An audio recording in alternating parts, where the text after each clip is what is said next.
Hello students, আজকে আমরা নিউট্রিশনের and ডায়েটেটিক্সের একটা খুব ইম্পর্ট্যান্ট চ্যাপ্টার পড়তে চলেছি, যেটা হলো nutritional recommendation and food requirements of infants.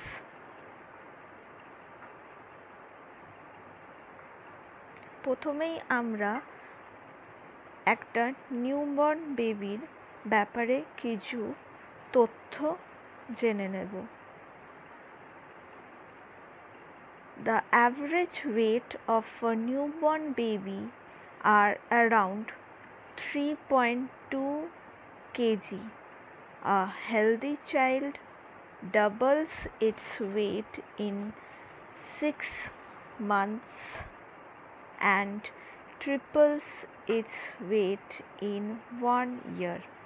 তার মানে কি বলছে না, একটা অ্যাভারেজ নিউবর্ন বেবির ওয়েট 3.2 কেজির কাছাকাছি থাকে।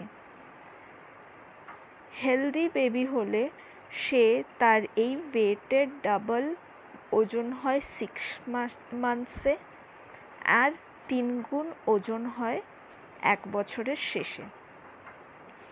The normal birth length of 50 to 55 centimeter increases by 23 to 25 centimeter during the first year. তার মানে কি, জন্মের সময় তার যেই হাইট ছিল 50 থেকে 55 সেন্টিমিটার, সেটা আরও 23 থেকে 25 সেন্টিমিটার ইনক্রিজ হয় প্রথম বছরের শেষে।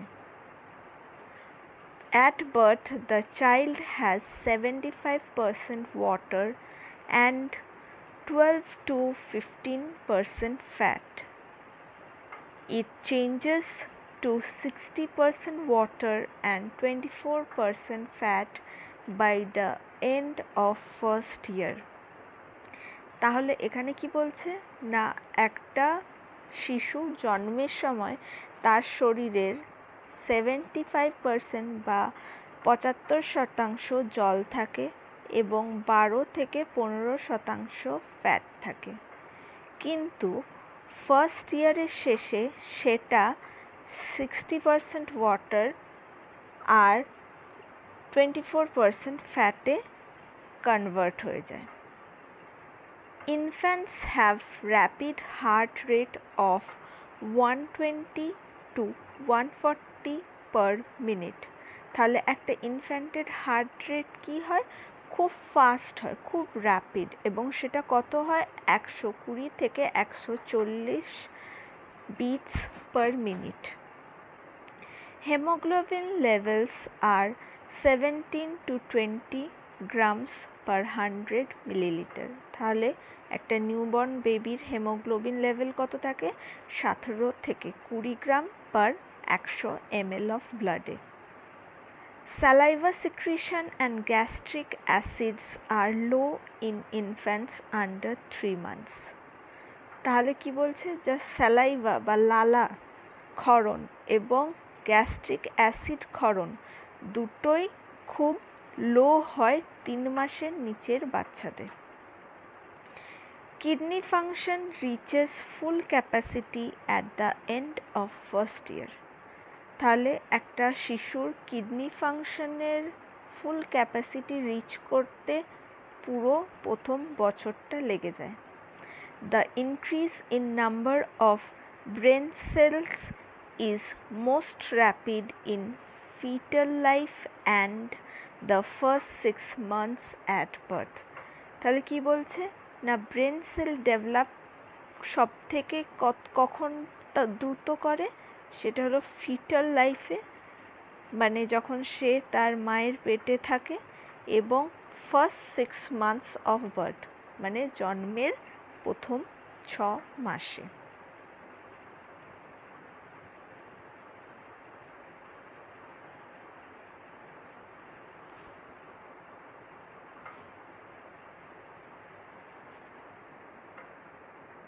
এরপর আমরা কি দেখব না, আমরা সবাই জানি যে ICMR কিছু বছর পর পর একটা নিউট্রিশনাল রেকমেন্ডেশন বার করে, যার অনুযায়ী আমরা কোন নিউট্রিশন কতটা লাগবে তার একটা RDA চার্ট পাই।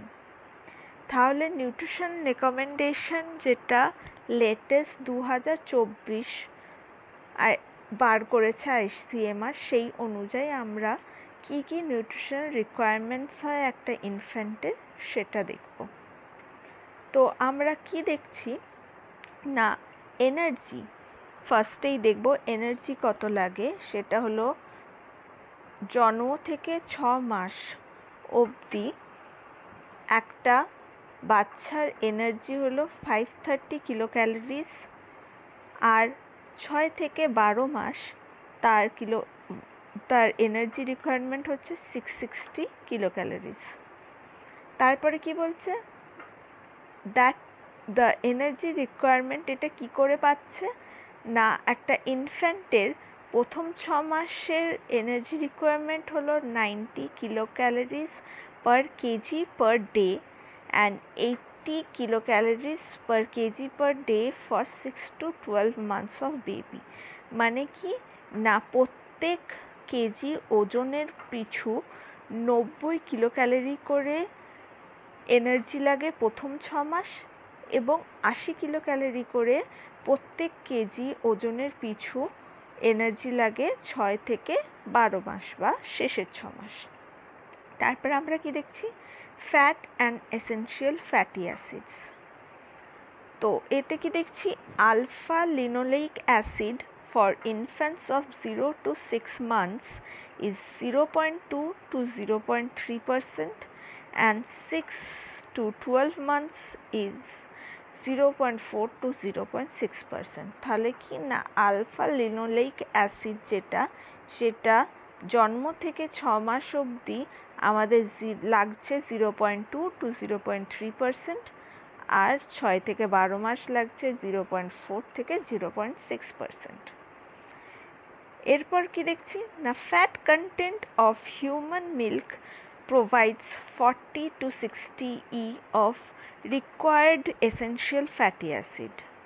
তার মানে কি না, আমাদের হিউম্যান মিল্কের যা ফ্যাট কন্টেন্ট তা আমাদের যতটা এসেনশিয়াল ফ্যাটি অ্যাসিড লাগবে তার 40 থেকে 60% আমাদেরকে প্রোভাইড করে। Fat intake should be reduced to 35% E gradually depending on the physical activity of the child from the age of 6 months to 12 years। তাহলে কি বলছে এখানে না, 6 মাস থেকে 2 বছর বয়সে ধীরে ধীরে এই যে 40 থেকে 60% ফ্যাট আমরা পেতাম সেটা আস্তে আস্তে রিডিউস করে 35%-এ আমাদের নিয়ে যাওয়া যাবে। এবং সেইটা আমরা কি করে বুঝবো কতটা কমাবো, সেটা কি না একটা বাচ্চার ফিজিক্যাল অ্যাক্টিভিটির উপর ডিপেন্ড করছে। এরপর আমরা কি দেখছি না, প্রোটিন। তো প্রোটিনে কি বলছে না, protein intake of healthy infant is about 1.40 gram per kg per day for 0 to 6 months and 1.23 gram per kg per day for 6 to 12 months। তার মানে কি না, জন্ম থেকে 6 মাস অবধি একটা বাচ্চার প্রোটিন রিকোয়ারমেন্ট লাগছে কত না, প্রত্যেক কেজির পেছনে 1.4 গ্রাম করে, এবং 6 থেকে 12 মাস অবধি সেটা কমে হয়ে যাচ্ছে প্রত্যেক কেজির পেছনে 1.23 গ্রাম। It is higher compared to adults due to increased demand of skeletal and muscle growth। তাহলে কি বলছে, আমাদের একটা জন্মের পর একটা শিশুর এতটা কেন প্রোটিন লাগছে, সেটা হলো কেননা ইনক্রিজ মাসেল আর স্কেলিটাল যে গ্রোথ হয়, র্যাপিড গ্রোথ, সেটাকে মিট করার জন্য। Human milk provides all amino acids more than required amount needed for proper growth. তো কী বলছে না, আমাদের যে মাতৃদুগ্ধ, তো সেটা সব অ্যামিনো অ্যাসিডসকে যা প্রয়োজন তার থেকে মোটামুটি বেশি প্রোভাইড করে। আরেকটা কি বলছে, histidine which is non-essential for adult is necessary for growth and maintenance of infant। তাহলে কি না, হিস্টিডিন প্রোটিনটা, যেটা আমাদের হিস্টিডিন অ্যামিনো অ্যাসিড, যেটা আমাদের বড়দের ক্ষেত্রে নন এসেনশিয়াল, সেটা কিন্তু একটা বাচ্চার কাছে এসেনশিয়াল বা very necessary for growth and maintenance of infant. তারপরে কি বলছে না, protein content of human milk is 1.1 gram per 100 ml। তাহলে আমাদের হিউম্যান মিল্কের প্রোটিন কতটা থাকে না, প্রত্যেক 100 ml 1.1 গ্রাম করে। Protein requirement per KG body weight decreases gradually during the first 12 months and so does energy requirement। মানে প্রোটিন এবং energy দুটোই আস্তে আস্তে প্রথম 12 মাসে ডিক্রিজ হয়। মানে একটা শিশুর জন্মের সময় যতটা প্রোটিন বা এনার্জি লাগে, ততটা 12 মাসে শেষের দিকে লাগে না, প্রোটিনের অ্যামাউন্টটা কমে যায়। Excess protein is harmful. কি বলছেন না, অতিরিক্ত প্রোটিনটা আমাদের শরীরের জন্য harmful. Since the infant has a limited capacity to concentrate waste metabolites such as urea, if water necessary for excretion is not available, urea gets accumulated and ironically the infant will suffer from protein edema। তাহলে কি বলছে না, আমাদের শিশুদের মধ্যে কি না, West মেটাবলাইটকে excrete করার মতন ক্ষমতা খুব লিমিটেড থাকে। তাই যদি ইউরিয়া, যেটা বডিতে ক্রিয়েট হচ্ছে এক্সেস প্রোটিনের জন্য, যদি এক্সেস ইউরিয়া ক্রিয়েট হয় এবং তার জন্য যদি পর্যাপ্ত পরিমাণ জল না থাকে, সেটাকে এক্সক্রিট করে দেওয়ার ইউরিন দিয়ে, তো সেই ক্ষেত্রে আমার বাচ্চাদের মধ্যে একটা কন্ডিশন দেখা যায় যেটাকে বলে প্রোটিন ইডিমা। এবং কি বলছে না, this is commonly seen in infants that are fed on cow milk. এবং এটা সব থেকে বেশি এই প্রোটিন ইডিমাটা কাদের মধ্যে হয় না, যেসব বাচ্চাদেরকে কাউ মিল্ক খাওয়ানো হয়। এরপর কি বলছে, ক্যালসিয়াম অ্যান্ড ফসফরাস কতটা লাগবে একটা ইনফ্যান্টের। ক্যালসিয়াম লাগবে 300 mg and phosphorus লাগবে 200 mg in the ratio of 3:2. When sufficient calcium is not supplied to the infant, his motor development is delayed। তাহলে কি বলছেন না, ক্যালসিয়াম যদি ঠিকঠাক পরিমাণে একটা শিশুকে না দেওয়া হয়, তার মোটর ডেভেলপমেন্ট মানে হাত পায়ের নাড়াচাড়ার যে ডেভেলপমেন্ট, যেই সব মুভমেন্টে আমাদের হাত পায়ের প্রয়োজন, সেই সব ডেভেলপমেন্টের দেরি হবে। Human milk contains calcium and phosphorus in the ratio of 2:1। তো কি না, হিউম্যান মিল্কের মধ্যে ক্যালসিয়াম আর ফসফরাস যেই রেশিওতে আছে সেটা 2:1, মানে ক্যালসিয়াম ফসফরাসের দ্বিগুণ আছে। High phosphorus can lead to hypocalcemic neonatal tetany. তাহলে কি বলছে এখানে না, ফসফরাস যদি বেশি হয়, হাই ফসফরাস হয় বাচ্চাদের শরীরে, তাহলে একটা রোগ সৃষ্টি হয় তাদের মধ্যে, যেটাকে বলে হাইপোক্যালসেমিক নিওন্যাটাল টিটেনি। এরপর কি না, আয়রন। তো কি বলছে প্রথমে, যে 6 থেকে 12 মাসের জন্য আয়রন লাগবে 6 মিলিগ্রাম। তারপরে কি না, at birth body contains 80 milligram per kg iron. তাহলে জন্মের সময় একটা শিশুর শরীরে 80 মিলিগ্রাম পার কেজি আয়রন থাকে। During first 4 months the baby's blood volume doubles and concentration of iron in hemoglobin falls to about half that present at birth. তো কি না প্রথম 4 মাসে এই যে 80 মিলিগ্রাম পার কেজি আয়রন নিয়ে বাচ্চাটা জন্মেছিল সেটা অর্ধেক হয়ে যায়। কেন না তার ব্লাড ভলিউমটা আস্তে আস্তে বেড়ে প্রায় ডবল হয়ে যায়। There is no reserve store of iron after 6 months. তাহলে এই যে রিজার্ভ স্টোর আয়রন নিয়ে জন্মাচ্ছে বাচ্চাটা সেটা 6 মাসে শেষ হয়ে যায়।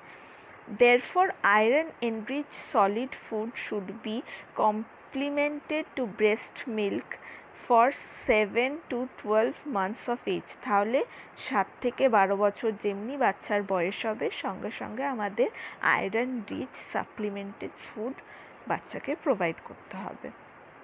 আর কি বলছে প্রিম্যাচিওর ইনফ্যান্টস আর সাসেপ্টেবল টু অ্যানিমিয়া। কি না প্রিম্যাচিওর যদি একটা বেবি হয় তার অ্যানিমিয়া হওয়ার চান্সেস অনেক বেশি বেড়ে যায়। Zinc high level are present in colostrum and promotes normal growth. It is necessary for normal brain development. 2.5 milligram of zinc for 6 to 12 months is recommended. তাহলে কি বলছে না আমাদের কোলোস্ট্রামে বা একটা মায়ের মিল্ক যেটা কোলোস্ট্রাম মিল্ক সেটাতে যথেষ্ট পরিমাণে জিঙ্ক থাকে, তাই প্রথম 6 মাস অতটা জিঙ্কের দরকার হয় না। বাট 6 থেকে 12 মান্থসে 2.5 mg করে জিঙ্ক আমাদের রেকমেন্ডেড আছে। এরপর কি বলছে sodium mature human milk contains 7 millimole per litre and infant needs 4 to 8 millimole per litre. তাহলে কি না একটা ইনফ্যান্টের 4 থেকে 8 মিলিমোল পার ডে লাগে, আর আমাদের হিউম্যান মিল্ক সেটা যথেষ্ট প্রোভাইড করছে। এরপর কি iodine infant from 0 to 6 months require 100 AI of iodine. Breast milk gives 90 AI. 6 to 12 months infant require 130 AI. তো কি না আয়োডিন লাগে প্রথম 6 মাসে 100 AI, ব্রেস্ট মিল্ক তার মধ্যে 90 AI দিচ্ছে, আর 6 থেকে 12 মাসে এই পরিমাণটা বা রিকোয়ারমেন্টটা বেড়ে দাঁড়ায় 130 AI। Vitamin A RDA for retinol is 350 mu gram. তাহলে রেটিনল কত লাগে একটা ইনফ্যান্টের না 350 mu gram. Breast milk provides 140 mu gram daily for first 6 months of life. Rest is made by reserve. তাহলে কি বলছে না এই যে 350 মিউগ্রামের 140 মিউগ্রাম ব্রেস্ট মিল্ক প্রোভাইড করছে প্রথম 6 মাসে, রেস্টটা আমাদের রিজার্ভ থেকে মিট করে। After 6 months egg yolk is supplemented in infant diet. 6 মাসের পরে বাচ্চাদের ডিমের কুসুম দিতে হয় এই রেটিনলের ঘাটতি পূরণ করার জন্য। Vitamin D a good supply of vitamin D during pregnancy benefits the mother and helps satisfy development of infant. According to ICMR 2024, 400 IU or 100 milligram of vitamin D for infant. তাহলে কি বলছে না ডিউরিং প্রেগনেন্সি ভিটামিন ডি একটা মা এবং তার বাচ্চার দুটোরই ডেভেলপমেন্টে সাহায্য করে, এবং 2024-এর RDA অনুযায়ী ভিটামিন ডি একটা ইনফ্যান্টের কত লাগে না 400 IU। Vitamin K. Deficiency of vitamin K in children can occur if mother have received anticoagulant. কি বলছে না একটা মা যদি প্রেগন্যান্সির সময় অ্যান্টিকোয়াগুলেন্ট নেয় তাহলে সেই ক্ষেত্রে বাচ্চার ভিটামিন কে এর ডেফিসিয়েন্সি দেখা দিতে পারে। এবং কি বলছে 1 single dose of 1 milligram of water miscible form of vitamin K immediately after birth is considered adequate in premature newborn infants to prevent hemorrhage. আমরা সবাই জানি ভিটামিন কে এর অভাবে হ্যামারেজ হয়, কারণ ভিটামিন কে ব্লাড কোয়াগুলেশনে হেল্প করে। তো vitamin K যদি কম থাকে তো ব্লাড কোয়াগুলেশন ঠিক করে হবে না। তো সেই ক্ষেত্রে একটা প্রিম্যাচিওর বেবিকে হ্যামারেজ থেকে আটকানোর জন্য কি ডোজ দেওয়া উচিত না একটা ডোজ যেটা কিনা 1 মিলিগ্রামের এবং সেটা ওয়াটার মিসিবল মানে জলে গুলনশীল ভিটামিন কে জন্মের সঙ্গে সঙ্গেই দিয়ে দিতে হবে বাচ্চাকে। বাট কি বলছে না এক্সেস ডোজ হার্মফুল। এই ডোজটা যদি বেশি হয়ে যায় সেক্ষেত্রে কিন্তু বাচ্চার জন্য সেটা ক্ষতিকারক। ভিটামিন বি কমপ্লেক্স থাইমিন 0 থেকে 6 মান্থসে লাগছে 0.2 মিলিগ্রাম পার ডে, আর 6 থেকে 12 মাসে লাগছে 0.4 milligram per day. Similarly riboflavin 0 থেকে 6 মান্থসে লাগছে 0.4 মিলিগ্রাম পার ডে এবং 6 থেকে 12 মাসে লাগছে 0.6 মিলিগ্রাম পার ডে। নায়াসিন লাগছে 2 মিলিগ্রাম 0 থেকে 6 মান্থসের জন্য আর 5 মিলিগ্রাম 6 থেকে 12 মাসের জন্য। ভিটামিন B6 এর ডেফিসিয়েন্সি সাধারণত ইন্ডিয়াতে বাচ্চাদের পাওয়া যায় না। ভিটামিন সি রিকোয়ারমেন্ট কত না 20 থেকে 30 milligram. Human milk is not a good source of vitamin C. It may lead to scurvy, so fruit juice should be introduced in sufficient amount from 4th month onwards to prevent vitamin C deficiency. কি বলছে না human মিল্কটা vitamin সির জন্য মোটেও good source নয়, তাই জন্য অনেক সময় কি হয় না ভিটামিন সি ডিফিসিয়েন্সি ডিজিজ যেটা স্কারভি সেটা বাচ্চাদের মধ্যে হওয়ার প্রবণতাটা অনেক বেড়ে যায়। তাই মোটামুটি 4 থেকে 5 মাসের সাথে সাথেই বা যখন উইনিং স্টার্ট হয় তখন থেকে ফ্রুট জুস বাচ্চাদেরকে ইন্ট্রোডিউস করা দরকার এই ভিটামিন সি এর ঘাটতিটাকে তাড়াতাড়ি পূরণ করার। এরপর আমরা কি পড়ব না ফুড রিকোয়ারমেন্টস অফ ইনফ্যান্টস। তো একটা বাচ্চার কি খাদ্য রিকোয়ারমেন্ট, তো সেই ক্ষেত্রে আমরা কি জানি না breast milk is the natural food for infant, মানে ব্রেস্ট মিল্ক হলো একটা ইনফ্যান্টের জন্য সবথেকে ভালো ন্যাচারাল ফুড।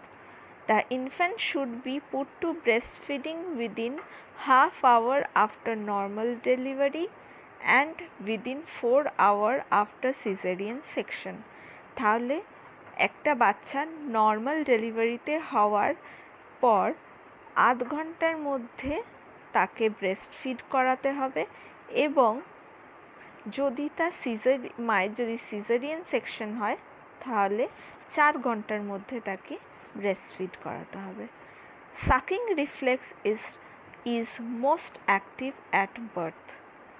তাহলে কি বলছে না বার্থের সময় সাকিং রিফ্লেক্সটা খুব অ্যাক্টিভ থাকে বেবির। Breast feeding can be initiated even when the mother is sedated or in IV fluids. তো কী বলছে মা যদি অজ্ঞান বা অবচেতন অবস্থায় থাকে বা যদি আইভি ফ্লুইডস ইনটেক করছে এই অবস্থাতেও থাকে তাও বাচ্চাকে ব্রেস্টফিড করানো যায়। এবারে আমরা দেখে নেব ব্রেস্ট মিল্ক যেটা সেই ব্রেস্ট মিল্কের মধ্যে কি থাকে, ঠিক আছে। প্রথমেই আমরা কি দেখছি না, কোলোস্ট্রাম। এই কোলোস্ট্রাম বলে জিনিসটা কি জিনিস, সেটা হলো yellowish thick fluid secreted for the first 2 to 3 days after childbirth। তাহলে কোলোস্ট্রামটা কি, একটা হলদেটে গাঢ় লিকুইড, যেটা বাচ্চা জন্মের প্রথম 2 থেকে 3 দিনে তার মা সিক্রিট করে। Different from mature milk, secreted in small quantities of 10 to 40 ml। কি বলছে না, এই কোলোস্ট্রামটা ম্যাচিওর মিল্কের থেকে অনেকটাই ডিফারেন্ট এবং খুব কম পরিমাণে সিক্রিট হয়, সেটা হলো 10 থেকে 40 millilitre. Is rich in protein, বলছে কি না, প্রোটিনের অ্যামাউন্টটা খুব ভালো। Fat content of colostrum is less than mature milk, কি না ফ্যাট কন্টেন্টটা লেস হয় ম্যাচিওর মিল্কের থেকে, মানে ফ্যাটের পরিমাণ কোলোস্ট্রামে কম। Concentration of arachidonic acid and docosahexaenoic acid or DHA is high. কি বলছে না, অ্যারাকিডনিক অ্যাসিড আর ডোকোসাহেক্সানোইক অ্যাসিড, বা যেটাকে আমরা ডিএইচএ নামে জানি, তার পরিমাণটা এই কোলোস্ট্রামে খুব বেশি। Has more amount of vitamin A and K, তাহলে ভিটামিন এ এবং কে দুটোরই পরিমাণ কোলোস্ট্রামে অনেক। ল্যাকটোজ কনসেন্ট্রেশন ইজ লেস, তাহলে কি, এই যে মিল্ক সুগার বা ল্যাকটোজ, তার পরিমাণটা কিন্তু কোলোস্ট্রামে আমরা কম দেখতে পাই। Niacin, pantothenic acid, biotin, riboflavin আর লো। তাহলে কি না, এইসব ভিটামিনসগুলো যেরকম নায়াসিন, প্যান্টোথেনিক অ্যাসিড, বায়োটিন আর রাইবোফ্লাভিন, এই ভিটামিনগুলোরও পরিমাণটা অনেকটাই কম দেখা যায় কোলোস্ট্রামে। Vitamin C is same level as mature milk. Vitamin C colostrum এবং ম্যাচিওর মিল্কের দুটোতেই ক্ষেত্রেই সমান থাকে। Zinc content is very high, কি না, জিঙ্ক কন্টেন্ট অনেকটা বেশি, that is 20 mg per litre. তো কি কতটা জিঙ্ক থাকে না, 20 মিলিগ্রাম প্রত্যেক লিটারে, এবং কি বলছে না, compare to 2.6 milligram per litre of mature milk, এইটা অনেকটাই বেশি। It is the first immunization for infants containing interferons which possess strong antiviral activities।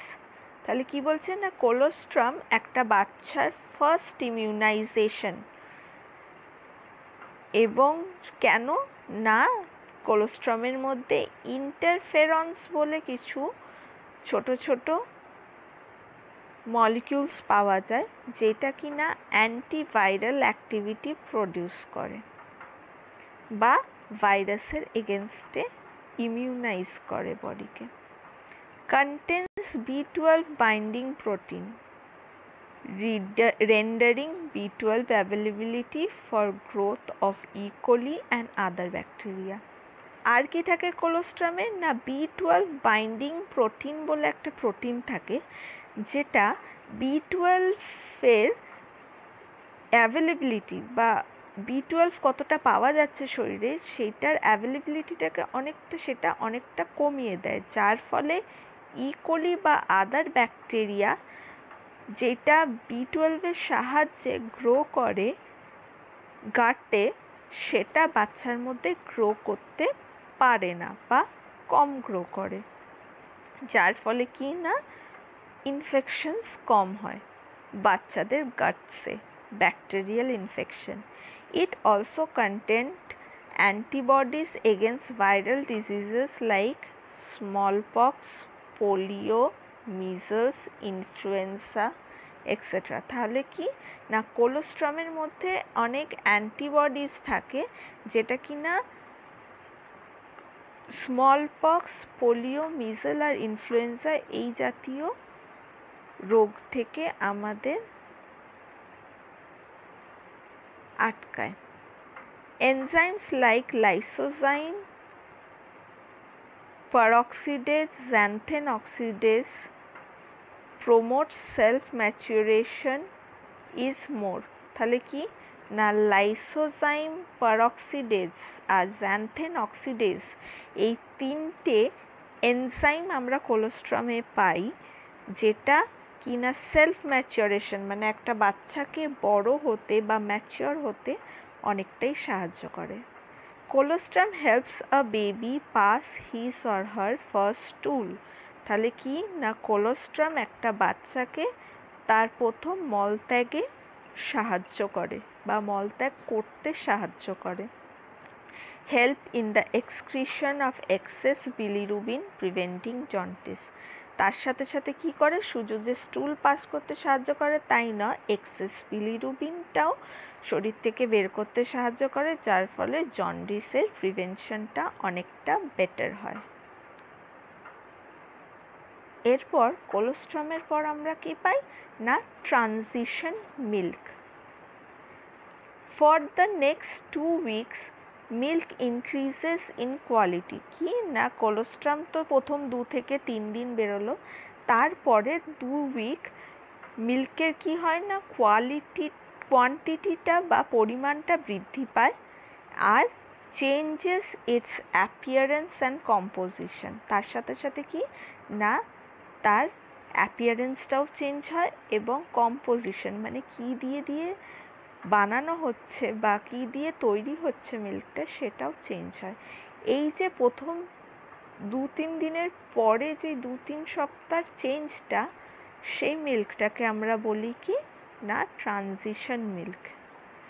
Immunoglobulin and protein content decreases. এতে কি হয় এই যে কম্পোজিশন চেঞ্জ হয় বলছে, এই ক্ষেত্রে কি হয়ে যায় না এই কম্পোজিশন কিসের চেঞ্জ হয় না ইমিউনোগ্লোবিন আর প্রোটিন কন্টেন্টটা কমে যায়।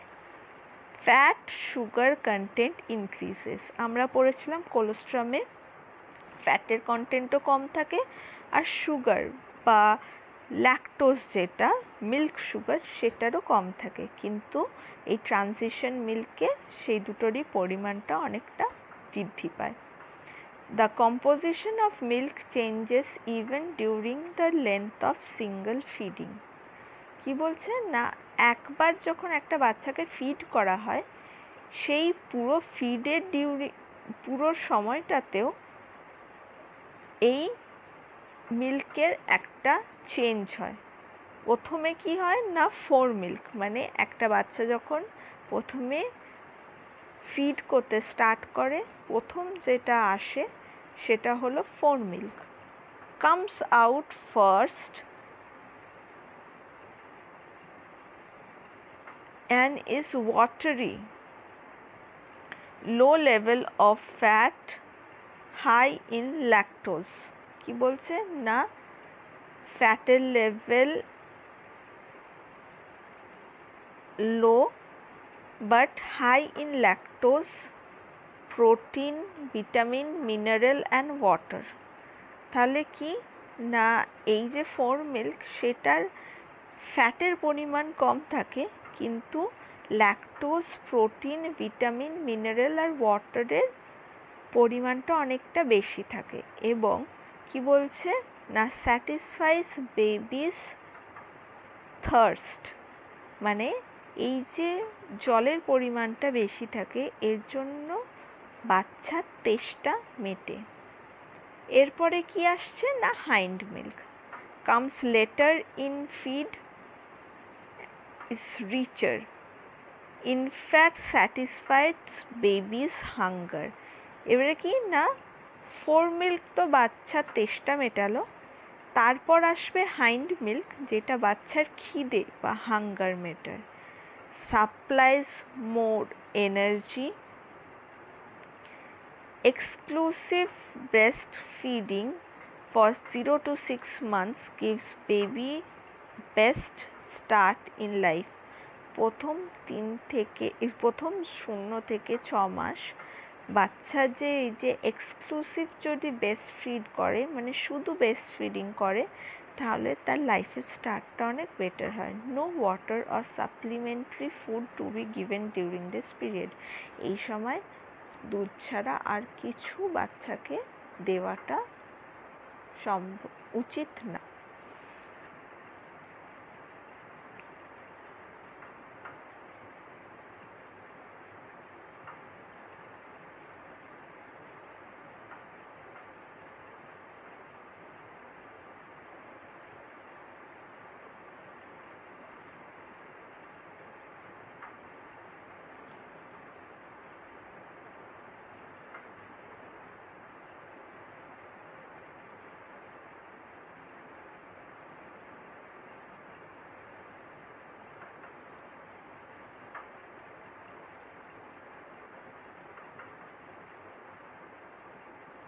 তাহলে আজকে আমরা কি পড়লাম না, একটা বাচ্চার নিউট্রিশনাল রিকোয়ারমেন্টস কি এবং আর তার সাথে কি পড়লাম না, সব থেকে ভালো ফিড একটা বাচ্চার জন্য কি না, তার মায়ের মিল্ক। এবং তার সাথে আমরা আজকে কি পড়লাম না, এই যে ব্রেস্ট মিল্ক বা হিউম্যান মিল্কের কি ধরন এবং প্রত্যেকটা ধরনের মধ্যে কি কম্পোজিশন আছে এবং তার কাজ কি। আশা করি স্টুডেন্ট তোমাদের ক্লাসটা আজকে ভালো লেগেছে এবং এটা তোমাদের কোথাও হেল্পফুল হবে।